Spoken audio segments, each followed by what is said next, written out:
इस वीडियो में आप लोगों को देखने को मिलेगा कि तिरुपति बालाजी कैसे पहुंचा जाता है, वहां पर कैसे दर्शन किए जाते हैं और किस तरह की वहां पर खाने पीने और प्रसादम की व्यवस्था रहती है और दुनिया की सबसे बड़ी किचन में बैठकर अन्य प्रसादम का आनंद लेंगे। शाम होते ही वेंकटेश तिरुपति बालाजी की आरती में शामिल होंगे और बहुत कुछ इसमें आपको देखने को मिलेगा।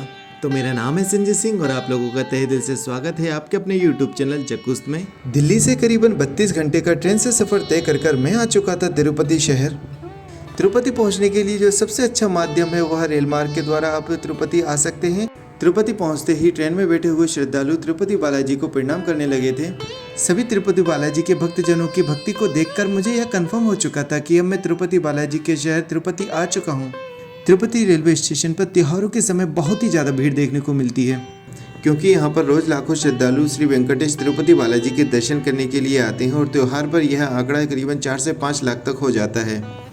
तिरुपति शहर आने के लिए आपको भारत के बड़े और छोटे शहरों से डायरेक्ट ट्रेनें मिल जाती हैं, पर अगर आपको डायरेक्ट ट्रेन आपकी सिटी से या आपके पास के नज़दीकी शहर से या रेलवे स्टेशन से नहीं मिल पा रही हैं तो आप रेणुकोंडा रेलवे स्टेशन पर भी आ सकते हैं। रेणुकोंडा रेलवे स्टेशन वह जंक्शन है जहां से आपको तिरुपति पहुंचने के लिए हर आधे एक घंटे में ट्रेनें मिल जाती हैं। तिरुपति के रेलवे स्टेशन पर बहुत ज़्यादा भक्तजनों की भीड़ होने की वजह से सुरक्षा कर्मी और रेलवे स्टाफ यहां पर आपको ज़्यादा देर रुकने नहीं देता है। तिरुपति रेलवे स्टेशन के गेट नंबर 1 से बाहर निकलते ही मुझे दिखाई देता है एक बड़ा सा फुट ब्रिज, जिसके नीचे बना हुआ था एक बस काउंटर। तो बिल्कुल भी देर न करते हुए मैं पहुंच जाता हूं इस बस काउंटर के पास में, और यह वह बस स्टॉप है जहां से तिरुमाल पर्वत पर पहुंचने के लिए बसेस मिल जाती हैं। तिरुमाल वह पर्वत है जहां पर श्री वेंकटेश तिरुपति बालाजी विराजित हैं। ये गेट नंबर 1 है। यहाँ से बाहर निकलने पर तुरंत ही सामने एक काउंटर है, ये वाला यहाँ पर काउंटर है। यहाँ से टिकट ले लेंगे जो कि 90 रुपये का पड़ेगा और ये आपको तिरुमाला पहुँचा देगा। तिरुपति बालाजी या तिरुमाल पर्वत पर पहुंचने से पहले मैं आपको एक महत्वपूर्ण बात बताना चाहता हूं कि तिरुपति बालाजी के दर्शन करने से पहले पद्मावती टेम्पल, जो कि वेंकटेश तिरुपति बालाजी की पत्नी है और माँ लक्ष्मी जी का अवतार है, तो सबसे पहले इनका दर्शन किया जाता है। उसके बाद में ही तिरुपति बालाजी के दर्शन के लिए जाया जाता है। तो पद्मावती टेम्पल कैसे पहुँचा जा सकता है, वहाँ पर कैसे दर्शन किए जा सकते हैं, ये सब मैंने पहले ही वीडियो में आपको बता दिया है। ऐसा माना जाता है कि वेंकटेश तिरुपति बालाजी जो सबसे अधिक प्रेम करते हैं वह अपनी पत्नी पद्मावती से करते हैं, और पद्मावती जी को यह हक दिया गया है कि वह जो भी भक्त यहाँ पर आते हैं उनके बारे में जानकारी लें और फिर वह दर्शन के लिए आने वाले भक्तों के बारे में वेंकटेश तिरुपति बालाजी को बताएं। यही कारण है कि सबसे पहले पद्मावती टेम्पल पर भक्त लोग आते हैं और यहाँ पर माँ लक्ष्मी जी से गुहार लगाते हैं, उनसे निवेदन करते हैं हमें तिरुपति बालाजी के दर्शन करवा दो। तो दर्शन हमने पहले ही कर लिए थे, अब हम लोग निकलेंगे तिरुमाल पर्वत के लिए।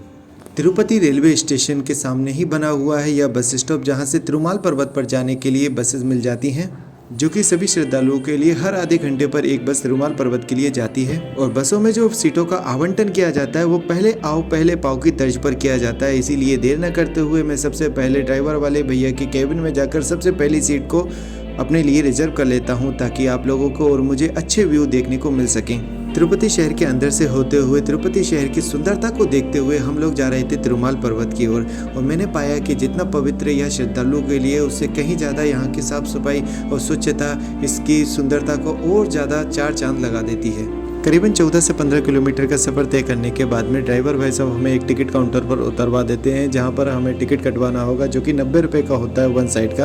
अगर हम दोनों साइड का करवाते हैं तो यह 160 रुपये का होता है, मतलब कि 20 रुपये का फ़ायदा होता है अगर हम रिटर्न टिकट भी करवाते हैं। तो मैं रिटर्न टिकट कटवा लेता हूँ और इसकी जो वैधता होती है वो 3 दिनों के लिए होती है, मतलब कि 3 दिन में आप वापस आ सकते हैं। तिरुमाल पर्वत की चढ़ाई से पहले मिलता है एक चेक पॉइंट, जहाँ पर आपकी और आपके सामान की अच्छे से चेकिंग की जाती है। ऊपर किसी भी तरह की प्लास्टिक की बोतल, पानी की प्लास्टिक की बोतल, बीड़ी, तंबाकू, सिगरेट या किसी तरह प्रकार के पॉलीथीन ले जाना वर्जित है। तो इन सब चीज़ों का ध्यान रख लिए, क्योंकि यहाँ पर आपको सब कुछ जमा करवा करवा दीजिएगा, वापस नहीं मिलेगा। जो भी प्लास्टिक की चीज़ है, बीड़ी, तंबाकू जो भी है वो कुछ भी वापस नहीं मिलेगा, वो कचरे में डाल दिया जाता है। तो इस बात का विशेष ध्यान रखें। यदि आपको पीने वाले पानी की बहुत ज़्यादा आवश्यकता है तो आप थर्मस में या फिर कांच की बोतल में वहाँ पर पानी ले जा सकते हैं। श्री वेंकटेश तिरुपति बालाजी का मंदिर काफ़ी ज़्यादा ऊंचाई पर है और यह 7 पहाड़ियों की चोटियों से घिरा हुआ है। इसी वजह से इसे 7 पहाड़ियों का मंदिर भी कहा जाता है। और railway station Tirupati railway station से करीबन 24 किलोमीटर की दूरी पर यह स्थित है, और यहाँ पर बस से आने में करीबन 45 मिनट का समय लगता है। मेरी बस जिससे मैं आया हुआ और तिरुमाला में इन्होंने उतार दिया है। जाती है। अब बस रात में 12 बजे बंद हो जाती है, फिर 3 बजे सुबह वापस। तो ये है तिरुमाल का सरकारी बस स्टैंड और यहाँ पर बसेस आपको उतार देती हैं। तो ये बस स्टैंड है और यहाँ पर बस ने उतार दिया है तिरुमाला में। तिरुमाल में प्राइवेट होटल्स और रेस्टोरेंट आपको ज़्यादा देखने को नहीं मिलेंगे। जो भी रेस्टोरेंट हैं वो आपको सरकारी बस स्टैंड पर स्थित हैं, तो यहाँ पर आप खाना खा सकते हैं।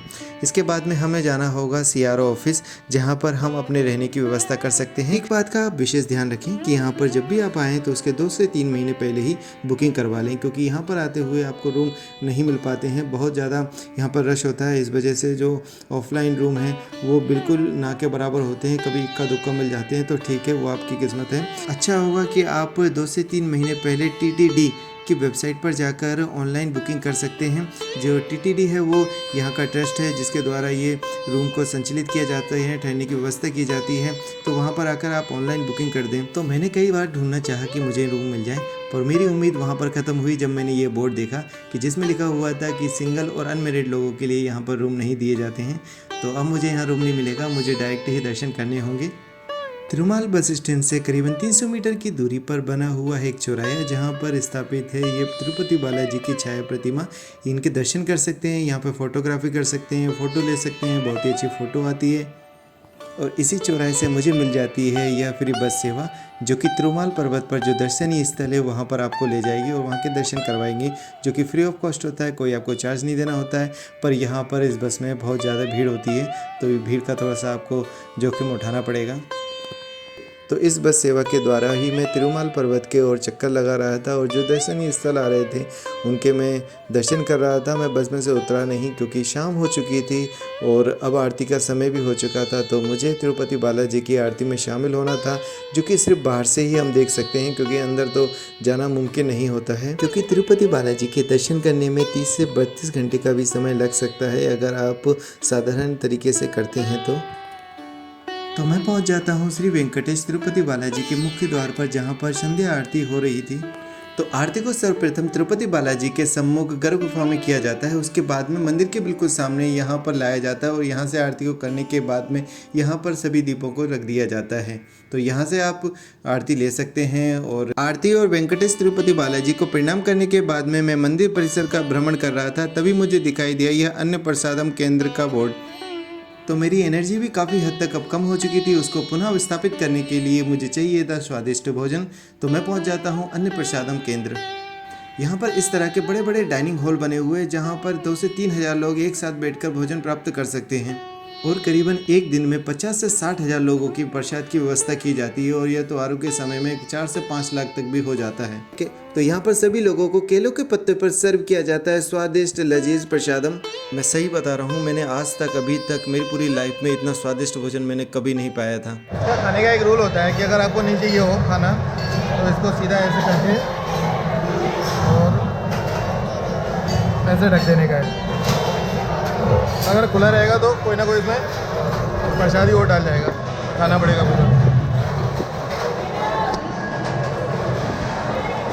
तो पूरे प्रसादम केंद्र में साफ सफाई और स्वच्छता का पूर्ण तरीके से ध्यान रखा जाता है और यह पूर्ण तरीके से फ्री होता है। इसमें किसी तरह का कोई पैसा नहीं लिया जाता है और यह तिरुपति बालाजी के ट्रस्ट द्वारा चलाया जाता है। तो यहाँ पर आकर एक बार आप यहाँ के भोजन का स्वाद जरूर चखें। और यह भोजन सुबह के 8 बजे से लेकर रात्रि के 10:30 बजे तक वितरित किया जाता है, जिसमें तीनों समय का भोजन होता है। तो तिरुपति बालाजी के दर्शन करने से पहले हमें दर्शन करना होता है वारा स्वामी टेम्पल के, जिनका दर्शन सुबह 5 बजे से लेकर रात के 9 बजे तक होता है। तो अभी मेरे पास में समय था, इसीलिए मैं झट से चला जाता हूँ वारा स्वामी टेम्पल। वारा स्वामी जो भगवान थे वो विष्णु भगवान के तीसरे अवतार थे और यहाँ पर जाने वाले सभी श्रद्धालु सबसे पहले वारा स्वामी जी के दर्शन करते हैं, उसके बाद में ही तिरुपति बालाजी के दर्शन के लिए जाते हैं। तो ये जो टेम्पल है वो तिरुपति बालाजी मंदिर के बिल्कुल पास में है। तो यहाँ पर आप दर्शन करिए और इसके बाद में परिसर में और भी कई मंदिर हैं जहाँ के भी दर्शन करना जरूरी होता है। तो वेंकटेश तिरुपति बालाजी के दर्शन करने में करीबन 30 से 32 घंटे भी लग जाते हैं अगर आप सामान्य तरीके से करते हैं। अगर आप स्पेशल दर्शन कर रहे हैं तो आपको 4 से 5 घंटे में भी दर्शन हो जाते हैं। तो मैंने बिल्कुल साधारण तरीके से किए थे, जिसमें मुझे 32 घंटे लग गए थे। तो मैं अपने आप को शारीरिक रूप से मजबूत कर लेता हूँ ताकि मैं 32 घंटे का इंतज़ार कर सकूँ। और सामने ही आप देख रहे हैं ये है मुख्य द्वार तिरुपति बालाजी का, जहाँ पर तिरुपति बालाजी हमारे अभी तिरुपति बालाजी की आगे की यात्रा के लिए अगला वीडियो आपको देखना होगा, क्योंकि ये वीडियो काफ़ी ज़्यादा लंबा हो जाएगा। तो उसके लिए आपको मेरे चैनल को जो है ना वो सब्सक्राइब जरूर करना पड़ेगा और वीडियो को लाइक ज़रूर कीजिए। और तो अगले वीडियो में आपको तिरुपति बालाजी की कथा भी सुनने को मिलेगी, तो प्लीज़ चैनल को सब्सक्राइब जरूर कर लीजिए। Thank you so much for watching.